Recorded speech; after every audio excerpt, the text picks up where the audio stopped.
তো জামাত ইসলামীর পক্ষ থেকে তো অনুষ্ঠানে আসা হচ্ছে, আমরা এসেছি, আমাদের সিনিয়র নেতৃবৃন্দরাও অলমোস্ট পৌঁছে গেছেন।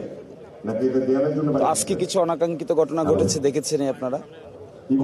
সেগুলোর তরফে কমিশন থেকে বলা হয়েছে যে কিছু সংশোধন আনা হয়েছে এবং এই সংশোধনগুলো আনার পরে জুলাই যোদ্ধারা যে দাবি উপস্থাপন করেছিলেন সেগুলো পরিবর্তন করে নতুন করে ফাইনাল করা হয়েছে। তো আমরা মনে করি যে আমরা এখনো পর্যন্ত এই যে জুলাই সনদ যেটি আছে আমরা সেটি স্বাক্ষরেরই পক্ষে।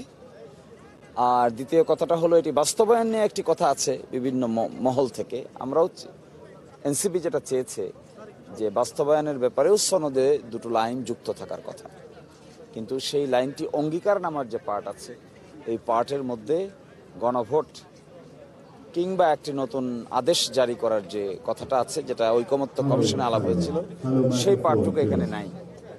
সেখানে কমিশন বলছেন সেটি তারা আলাদা রিকমেন্ডেশন আকারে সরকারের কাছে উপস্থাপন করবে। তো সেই জন্য সেই পার্টটুকু থেকে গেল। তারপরেও যে দীর্ঘদিনের আলোচনা হয়েছে, দীর্ঘদিনের কথা হয়েছে, সেজন্য আমরা মনে করি এটি স্বাক্ষর করে সামনের দিকে প্রগ্রেসিভলি অগ্রসর হওয়া প্রয়োজন, যা থেকে এই সমস্ত বিষয় থেকে একটা সমাধানের দিকে নিয়ে যাওয়া দরকার। আসছেন না, এটা তো দেখতে ভালো দেখাচ্ছে না। তারা যদি আসতো তাহলে সবচাইতে ভালো হতো। সকলে মিলে একসাথে যদি সনদটা স্বাক্ষর করা যেত তাহলে এটা আমাদের জন্য এবং জাতির জন্য একটা নতুন দিগন্তের সূচনা হতো।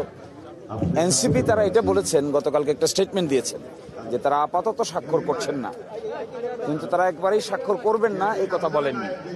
আর সেকেন্ড বলেছেন যে ঐকমত্য কমিশন বলেছে যে পরবর্তীতেও স্বাক্ষরের সুযোগ থাকবে।